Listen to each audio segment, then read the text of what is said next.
We begin our top stories this morning with some politics in Nigeria. Lawmakers in Nigeria Senate yesterday commenced the screening of the ministerial nominees recently appointed by President Muhammadu Buhari. The screening was presided over by the President of the Senate, Ahmad Lawan. Less than a year to the end of his administration, President Buhari recently asked the lawmakers to confirm 7 nominees as ministers to join his cabinet after some ministers resigned to pursue their political ambitions. The nominees were appointed from 4 southeast states as well as 1 state each in the northwest, southwest and south-south regions. Now let's quickly take a look at the 7 nominees that were screened by the lawmakers. Yes, there you have it. Ademola Adewole Adegoroye. He's an indigene of Ondo State, has bachelor's degree in economics and international business from London Metropolitan in 2012. And of course, before now, he was senior special assistant to the Ondo State Governor, Rotimi Akeredolu. And we have Egwamaka, I'll take that again, Egumakama Joseph Nkama. He's a lawyer and hails from Ebonyi State and has served as a Commissioner of Investment and Abuja Liaison in Ebonyi State. And also, Goodluck Nana up here, who is from Imo State and is a former Speaker of the Imo State House of Assembly and former member representing Ohaji Egbema Oguta, Oru West, in the Federal House of Representatives. Also one of those who have been screened. And we also have Henry Iko. He hails from Abia State. He's a former governorship candidate and former Commissioner for Industry, Science and Technology in Abia State.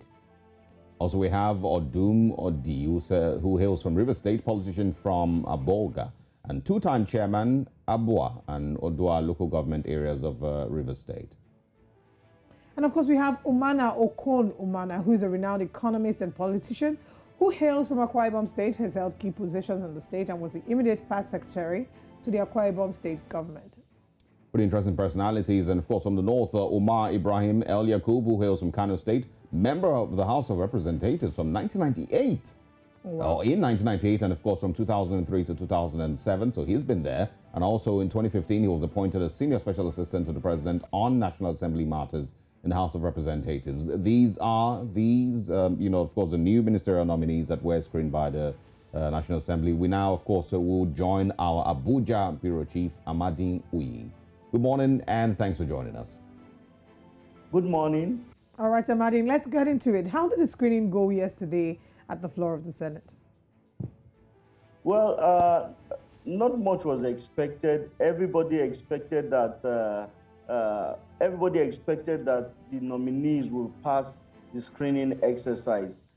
It was up to the Senate after President Muhammadu Buhari had submitted the list to the Senate. It was up to the Senate to quickly screen those nominees. Remember that this is the twilight of this administration. It's the last phase, and considering the fact that the APC, the All Progressives Congress, Nigeria's ruling party, would want to retain power, they needed people to fill these vacant slots so that they will get governance rolling. So the whole nominees were screened. Those that were former lawmakers, as the custom is in the Senate, they took a bow and left.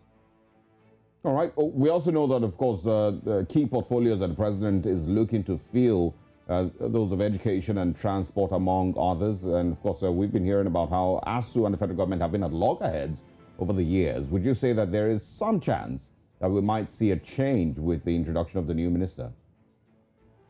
I don't think Nigerians should expect much because, like I said, this is the twilight of the administration. Is there enough time for any of these ministers to make a difference? I don't really think so. But what Nigerians will be hoping that, just like the transportation ministry that we have seen so much activities, Nigerians will be hoping that somebody who is as competent as the former minister takes the saddle of that ministry. Because remember, there's a lot going on in the transportation ministry. Currently, there's a Kano-Kaduna rail track that is being constructed. There's a university that is being constructed in Daura, and several key projects, including the dry ports, which are domiciled around the country. So Nigerians will be hoping that the person that comes to take over from the former minister who resigned to contest the presidential position, the presidential ticket on the platform of the All Progressives Congress, Nigerians will be hoping that whoever is coming to take the saddle will have as much zeal and commitment and will be fired up to want to make impact, because if not, then those projects will maybe will classify them as abandoned projects, because Nigerians will be hoping that Nigerians were hoping that they would have been completed before the end of this administration. Also, remember the Lekki deep sea port. It was supposed, the federal government had promised that commercial activities would start in September.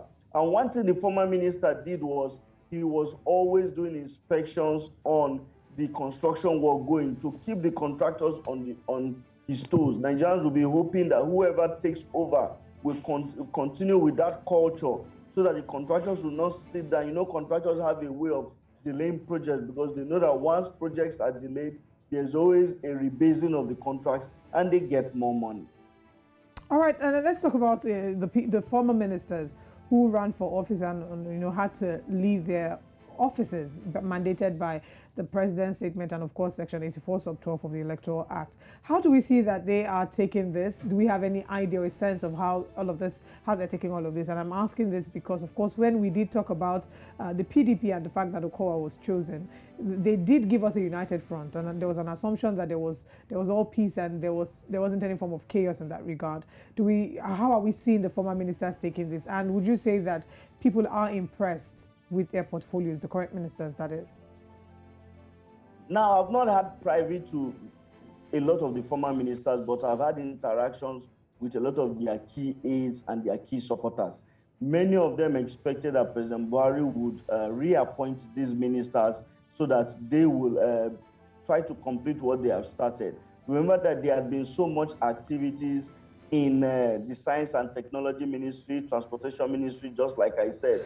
So Nigerians were hoping that these ministers, some of these ministers will come back, those that were performing. Even a lot of their aides were hoping that they will come back.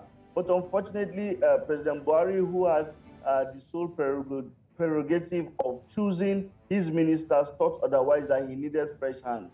So let's see how it's going to go.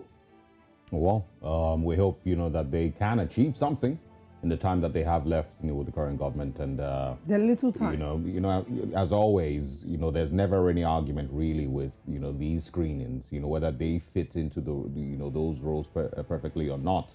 Everybody just gives the go-ahead. Yes, all in favor say aye, aye, and that's it. But Ahmad, we thank you very much. Of course, if there is any more developments, we definitely will be speaking with you again. Thank you, Salvi.